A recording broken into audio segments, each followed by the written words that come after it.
Oke, selamat malam semuanya. Ya, ini Aftok edisi 26 Juli 2023. Seperti biasa, malam ini kita akan berikan update market IHSG dan saham-saham yang sudah masuk di kolom komentar ya Aftok edisi terakhir, edisi 25 Juli 2023. Kita akan bahas satu persatu sesuai dengan permintaan. Baik, kita langsung mulai saja agar durasi tidak terlalu panjang. Seperti biasa, bagi yang belum subscribe channel ini, silakan subscribe. Dan yang merasa YFTalk ini memberikan manfaat, memberikan keuntungan, memberikan edukasi yang baik, dukung kami dengan klik like. Kita langsung masuk ke pembahasan IHSG seperti yang kami sampaikan di Stockholm, di YFTalk sebelum-sebelumnya, bahwa minggu ini IHSG masih akan melanjutkan pullback dengan target yang sudah mungkin Bapak Ibu tahu di 6970, dan ini adalah area target yang kita harapkan bisa tercapai di minggu ini sebelum penutupan, sebelum ganti bulan gitu maksudnya ya. Untuk apa? Untuk kinerja IHSG yang lebih baik, karena IHSG sendiri memang sudah terjebak di konsolidasi, sudah konsolidasi sejak Desember 2022, artinya performance dari indeks kita itu stagnan. Dan kalau misalkan kita melihat stagnannya seperti ini, ya kita mungkin tidak bisa melakukan trading secara agresif dan secara masif gitu ya. Kita akan lebih berhati-hati karena seperti yang Bapak Ibu tahu, menurut kami ketika indeks konsolidasi itu akan lebih sulit dibandingkan downtrend ataupun uptrend ya. Karena apa? Karena akan banyak muncul fall signal. Yang Anda lihat bagus hari ini, besok tiba-tiba turun. Yang Anda lihat hari ini jelek, tiba-tiba besok naik. Seperti itulah contohnya. Jadi itu secara umum ya, tentunya tidak berlaku di semua saham ya. Ini secara umum seperti itu karena indeksnya konsolidasi. Ya, meskipun demikian ya, seperti yang Bapak Ibu tahu, ya kinerja kami masih tetap di atas indeks. Sebenarnya ya ngaruh dan tidak ngaruh, namun ketika indeks sudah berubah tren atau trending lagi, entah itu uptrend ataupun downtrend, kita akan bisa trading lebih agresif. Artinya kita bisa trading dengan porsi yang lebih besar, dengan saham yang lebih banyak dan sebagainya, karena ekspektasi kita adalah kita bisa melebihi indeks. Kalau indeksnya lagi bullish kan, kita harus bekerja keras ya. Artinya kita harus trading besar-besaran dan secara ya intinya akan lebih agresif dibandingkan ketika indeks sedang konsolidasi. Seperti itulah kira-kira. Jadi menurut kami ini masih dalam penentuan dan kita masih mengambil sikap yang sama seperti yang mungkin member PTR tahu. Kita masih menjaga cash on hand di atas 50 bahkan 75 gitu ya. Pun hanya dengan 25% kita bisa menciptakan pertumbuhan jauh di atas market sampai dengan kuartal 2 masuk ke kuartal 3 ini kinerja kita sudah 16%, dan kemungkinan nanti kita akan lihat ya, nanti di semester kedua kita harapkan indeks lebih bullish lagi agar kinerja kita tahunan bisa di atas tahun lalu, yaitu di atas 30% gitu ya. Dan kalau kita bicara trading agresif di sini bukan berarti terus kita tradingnya salah-salah ya, tetap akan hati-hati gitu ya. Oke, gitu saja yang dapat saya sampaikan untuk pembahasan IHSG, yang jelas masih sama dengan apa yang kami sampaikan di Stockholm edisi minggu ini atau 2 edisi sebelumnya. Kita langsung masuk ke pembahasan saham yang pertama. Pak Yev, apakah TPMA sudah berhasil breakout? Bagaimana trading plan-nya? Baik, kita lihat TPMA. Oke, TPMA saat ini bisa dikatakan breakout dari resist mana? Ini tergantung ya. Kalau kita lihat dari resist 496, resist sebelumnya, resist yang sedang diuji, resist yang baru dibentuk di Juli ya, itu sudah breakout. Namun untuk saat ini juga bisa dikatakan TPMA ini menguji resist area ya, bukan resist point, yaitu di 550 sampai dengan 585. Ini adalah resist juga ya. Dan saat ini pola yang saat dibentuk untuk TPMA sendiri adalah uptrend dengan rounding ya, yang mana ini potensinya ke 900 bahkan ke atas 1000 ya gitu. Jadi untuk strategi tradingnya untuk saat ini relatif sudah naik di area konsolidasi, sehingga untuk upgrade target selanjutnya kita perlu melihat konfirmasi dari breakout di area yang sudah kita sampaikan tadi. Seperti itu. Baik, kita lanjut. Yang kedua, member peers hadir. Ini dari Pak Budi, member baru beberapa bulan ya. Mau konsul KIN, saya cek TP maksimal KIN 800-an, tapi kok peers tidak muncul instruksi distribusi ya hari ini. Apakah ada update TP atau investing plan-nya diupdate? Kebetulan saya lagi kumpulin cash untuk rekomendasi baru di peers. Cash sudah hampir habis, maklum masih ada sangkut di saham-saham sebelum join peers. Ya, harusnya saham-saham yang nyangkut itu dikonsultasikan ya, untuk apa? Untuk di restrukturisasi atau dialokasikan di saham-saham yang direkomendasikan peers tentunya gitu ya. Jangan sampai saham Anda sudah join peers, duit Anda mengendap di saham-saham sebelum peers gitu ya. Nantinya tidak optimal dan tidak bisa menyamai kinerja peers tentunya gitu ya. Saya lupa ini update target peers ini di berapa targetnya ya. Kita akan lihat. Yang jelas kalau yang namanya kita tidak ada distribusi, berarti kita masih ekspektasi kita saham ini masih bisa naik dong gitu ya. Nah, kita lihat KIN ini rekomendasi 2021 ya, bulan 10. Kita akan lihat di sini. Jadi kalau kita lihat dari kinerja yang saat ini kita sudah pernah bahas sebelumnya KIN ini ya. Nah, ini ya target kita untuk KIN. Kita rekomendasikan KIN itu di 2021 bulan 10. Jadi artinya ini tahun kedua. Bulan 10 besok 2 tahun kita invest di saham KIN ini, dan kita sudah dapat capital gain pastinya, dan kita dapat dividen gitu. Kita invest waktu itu di 432, nggak langsung naik, bahkan setelah kita rekomendasikan di bulan 10 KIN ini ya, di bulan 10 ini ya, malah turun ke 414, 402. Waktu itu ada yang bilang, wah ini rekomendasinya gagal sepertinya gitu ya. Terlalu dini untuk menilai rekomendasi kita gagal gitu ya. Itu terjadi setelah dia naik ya sebenarnya. Dia setelah kita rekomendasikan di bulan Oktober, itu sahamnya naik ya. Karena ya wajar, yang mengikuti kita meskipun tidak banyak, tetapi kan ada duitnya juga ya. Artinya ada tekanan beli juga, yang kemudian sahamnya dibanting turun ya dari 700 kalau nggak salah, 600 turun lagi ke sini. Sedangkan TP terakhir, TP yang ada di sini adalah 800. Sekarang ini KIN sudah di 830 ya. Pertanyaannya tidak salah ya, kenapa kok belum dijual, kan sudah mencapai TP.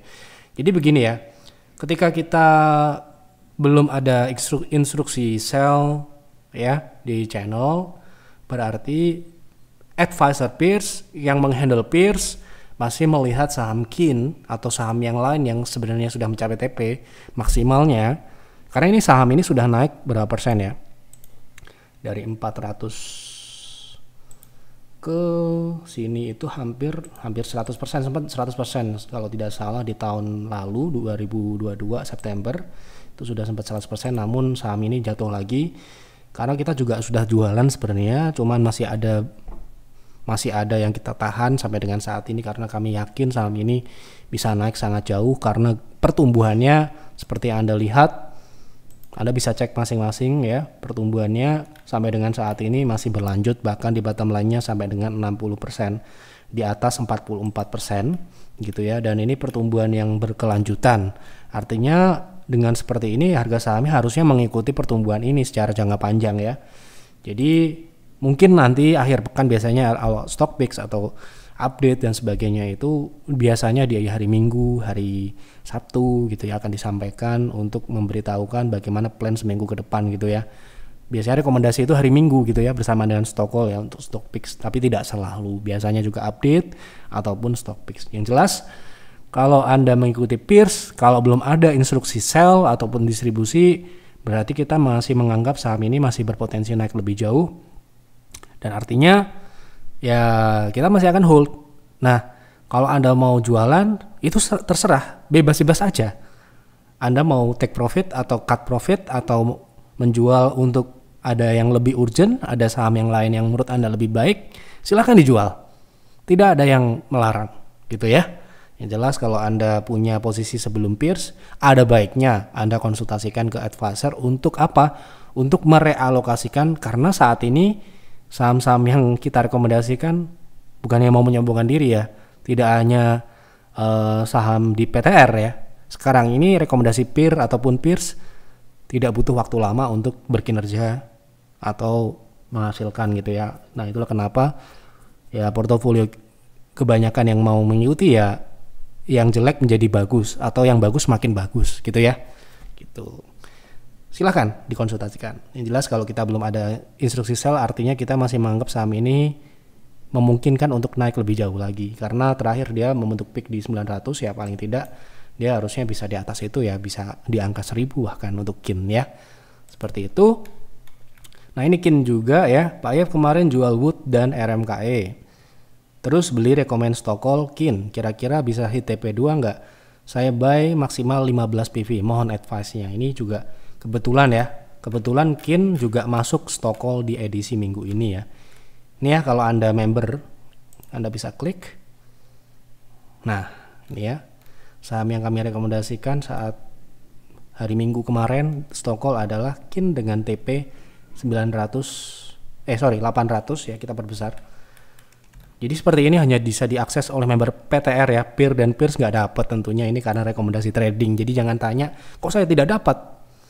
Ya kalau Anda member PTR dapat, kalau Anda member peer dan peers nggak dapat karena rekomendasi sesuai dengan layanan yang Anda ikuti. Namun kebetulan sahamnya sama gitu ya. Nah ini paling tidak potensinya ke 910 ya. Kalau kita lihat di sini ya, ini tuh bisa naik ke 1000 ya saham ini ya. KIN ini ekstensi pertama atau proyeksi kelanjutan uptrendnya ini bisa sampai dengan 1095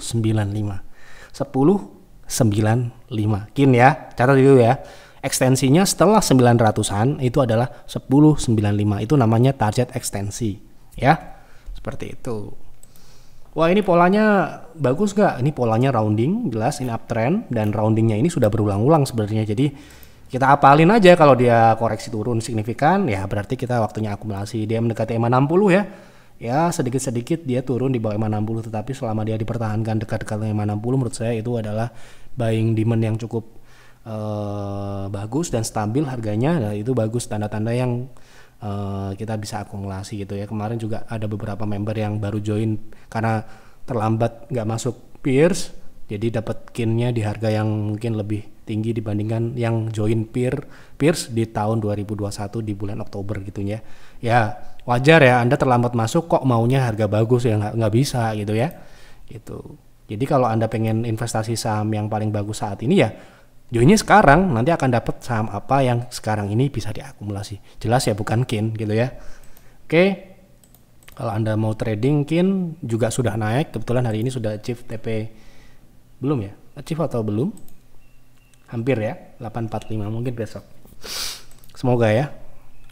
Jadi kalau mau bisa hit TP2 menurut saya sangat kemungkinan besar, sangat memungkinkan ya. Lagi-lagi itu potensi ya karena belum.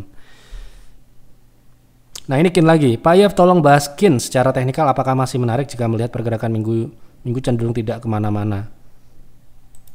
Tidak kemana-mana, iya dia konsolidasi ya. Tetapi ini konsolidasi di dalam tren naik ya. Jadi kalau ya namanya dia ini sedang menguji resist ya tentunya itu tidak akan mudah karena lagi-lagi ya resist itu biasanya ada yang ingin jualan di resist sehingga harga tertahan. Tetapi kita harus lihat view-nya ke depan. View jangka pendek, jangka menengahnya jelas ini uptrend. Anda nggak perlu lihat candlenya, Anda cukup melihat EMA-nya ini kemana arahnya. Apakah ke atas, mendatar, atau turun. Ya. Gitu loh. Nah, ya kelihatan loh. Kita sudah menggunakan indikator yang paling akurat dan paling simple, EMA 60. Sejak 2017, sejak Kevstock ada, kita sudah menggunakan indikator ini dan saya rasa ya tidak semua saham akan cocok, cuma mayoritas ya seperti itu. Anda bisa lihat sendiri dan Anda bisa pelajari itu ya. Statistiknya seperti apa. Ya, jadi kalau kita melihat nggak kemana-mananya itu apa namanya, EMA-nya sedang mendatar atau uptrend. Kalau dia sedang tidak kemana-mana tapi EMA-nya naik, berarti mungkin itu adalah kesempatan Anda untuk buy on weakness dan sebagainya. Seperti itu ya. Jadi view technical tadi sudah saya sampaikan potensinya. Tolong bahas laju untuk trading, apakah punya potensi ke 90, saya punya barang di 64. Misal nggak naik, sebaiknya kalau mau di cut loss. Ya, saya tahu maksud Anda adalah cut loss, CUT harusnya ya, tapi ya lain kali kalau berikan komen di sini ya yang bener lah ya. Jadi kalau dibaca itu biar tidak salah paham juga gitu ya. Jadi usahakan tulis dengan istilah yang tepat ya. Gitu. Laju punya di 64. Wah, kalau mengarah seperti ini ya sementara ini mengarah ke bawah ya, belum ada indikasi potensi ke sana karena tekanan jualnya juga masih cukup besar. Kalaupun pullback kemungkinan ya 77 dulu ya, ini di area konsolidasi ya, 71 ini kan sempat konsolidasi beberapa hari, namun ini sepertinya melanjutkan penurunan dan sudah di bawah 70, jadi kita nggak rekomen di harga-harga saat ini, sekalipun Anda dapat 64 sekalipun, karena kita punya aturan kita tidak boleh merekomendasikan saham itu di bawah 70 ya, jelas kita tidak rekomen ya untuk saat ini. Kalau kita mau trading lagi di saham ini, paling tidak dia harus naik di atas 79, konfirmasi bahwa ini saham ini potensi pullbacknya sudah ada. Saat ini belum. Kalau dia bisa rebound, nanti kita akan hitung dari level terendahnya ini target pullbacknya di berapa. Sekarang ini belum ada, jadi ya nggak bisa gitu ya. Malam Pak Yap, tolong bahas fundamental ERTX, apakah cocok untuk invest atau swing? Kita akan lihat fundamentalnya dulu berarti. Apakah ini like invest atau tidak gitu ya. Oke, kita lihat dari pertumbuhannya cukup bagus dari atas sampai dengan bawah. Pertumbuhan di bawah cukup signifikan. Ini adalah indikasi yang bagus, kemungkinan besar profitabilitasnya meningkat, tetapi memenuhi syarat atau tidak gitu ya. Nah, di sini kita lihat dari bottom line sampai dengan terakhir kuartal 1 ya ini ya. Itu masih di bawah 5, jadi tidak memenuhi syarat kami. Ya, masih banyak yang lain yang lebih baik untuk saat ini. Oke, jadi untuk swing pun saham ini juga sudah naik ya. Ini target 334 dan target keduanya di 284. Jadi untuk swing di harga saat ini di 274 menurut saya juga sudah terlalu tinggi, beresiko. Begitu. Kevin habis dibahas mau naik 5 kali langsung lompat Pak Yev. Terima kasih banyak Yev, tim khususnya Pak Yusuf dan tim layanan sama-sama. SMDR dapat dividen dan sedang growth, nambah kapal terus bahkan sampai 11 kapal, bukan begitu Pak Yev? Saya tidak tahu ya, apakah itu menambah kapal dan sebagainya akan membuat ini menjadi bagus. Yang jelas dulu kita sudah melakukan komparatif, SMDR tidak lebih baik daripada Temas dan terbukti sahamnya naiknya signifikan Temas. Nah, saat ini seperti apa? Apakah bagus atau tidak, menarik atau tidak, belum terbukti. Penambahan kapal yang Anda bilang itu belum terrefleksi di laporan keuangannya.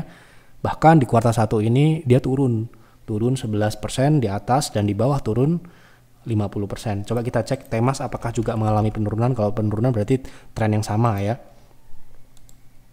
Karena kita melakukan studi komparatif waktu itu dengan Temas karena kita masuk di Temas. Nah, ini berarti saat ini sudah mengalami peak ya, baik itu investasi itu belum terrefleksi di sini. Nah, kalau kita lihat dari SMDR, harga sahamnya sudah menunjukkan stagnan di sini. Kalau kita lihat dari investasinya nanti itu menghasilkan atau tidak, kita akan lihat setidaknya ada pertumbuhan di kuartal-kuartal selanjutnya. Karena apa? Karena saham ini sekali lagi secara teknikal dia sudah mengalami kenaikan yang signifikan ya, dan bahkan di stock split ya, sudah stock split. Temas pun juga sudah di stock split, dan menurut saya momentum investasinya, yang investasinya kita kan aktif investing ya, jadi kita akan menunggu nanti momentum masuk lagi. Kalau sekarang ini menurut saya ya kan dengan tren penurunan di kuartal 1 itu kita anggap sekarang ini bukan saat yang tepat untuk masuk. Nanti kita akan tunggu perkembangannya seperti apa gitu ya. Yang jelas kalau ada investasi yang akan menambah revenue, tentunya kalau nambah kapal, nambah armada, itu kan nantinya akan menambah revenue. Nah, kita akan lihat itu. Kalau tidak ada hasilnya ya berarti sia-sia gitu kan. Bisa aja kan menambah armada tapi demand-nya tidak tinggi atau menurun, ya tetap ya demand lebih penting. Kalau demandnya sudah mengalami peak ya, atau katakanlah dia sudah mencapai puncaknya, demandnya akan menurun. Sebesar apapun Anda punya katalis, seperti Anda punya penambahan aset atau penambahan armada, itu tidak akan seketika akan meningkatkan pertumbuhan ya, meningkatkan revenue Anda. Tetapi kalau demand-nya tinggi, kita bisa menangkap momentum itu, mengantisipasi itu dengan menambah armada di waktu yang tepat, itu akan menciptakan ya pertumbuhan yang eksponensial. Tetapi kalau kita nambah kapal di saat momentumnya sedang turun, ya mungkin tidak akan dirasakan dalam jangka pendek, jangka menengah. Ya nggak tahu nanti akan seberapa. Yang jelas ya kita lihat momentumnya itu sudah lewat. Menurut saya seperti itu ya. Gitu, karena kita sudah invest Temas pun sudah beberapa tahun yang lalu gitu ya. Dan mungkin sekarang ini adalah fase cuci piring gitu ya. Oke. Jadi sedang growth, menurut saya sekarang ini sudah di peak growth-nya dan sedang menurun. Pak boleh minta tolong view ANJT untuk swing dan makro soal CPO. Jadi CPO sendiri sekarang ini kan kita sudah pernah bahas itu ya, CPO.